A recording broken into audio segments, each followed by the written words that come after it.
आपल्याला वैकुंठाची वाट तुका म्हणे सोपी केली पाहिजे वाट त्या वाटेने आपल्याला वैकुंठावर जावं आपण ठरवावं आपण कैलासामध्ये जायचं बरं का स्वर्ग लोकांमध्ये जायचं का वैकुंठात जायचं काहींच्या पुढे नाईलाजाने जेव्हा लागतं कैलासवासी लायकीचे पण नसतात बरं गणेश बाबा लायकीचे नसतात असताना गावाला जातात आणि मेल्यानंतर सुद्धा गावाला त्रास यांच्या पुढे नरकवासी लिहिता येत नाही पण नाईलाजाने जेव्हा लागतं कैलास आणि कैलासामध्ये कोण नसतं माहिती का भूते वेताळे नाचती भगवंताला अशी भूत आवडतात मग ती भूत कुठे जातात कैलासवास दुसरा सांगितला स्वर्गवास इथे सगळे शेठ लोक जेवढी पावत्या पाडतात ना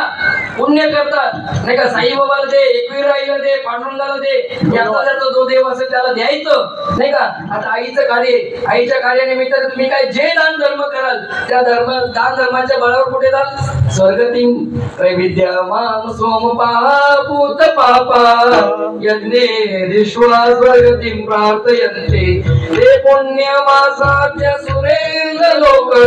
पश्यन्ति दिव्यान् दिविदेव भोगान् मग पुण्याची पावती सरे सवेची इंद्रपणाची उठी उतर येऊ लागती माझारे वृत्ती लोका शेठ लोक कुठे जातात शेठच्या पुढे जातात स्वर्गवासी कैलासवासी लिहित नाही शेठ होता ना तो म्हणून स्वर्गवासी आणि पंढरीचा वारकरी तो अधिकारी गळ्यामध्ये पवित्र तुळशीमाळ धारण केली पण त्याला दुसरं तिसरं स्थाने बालकृष्णाला कुठे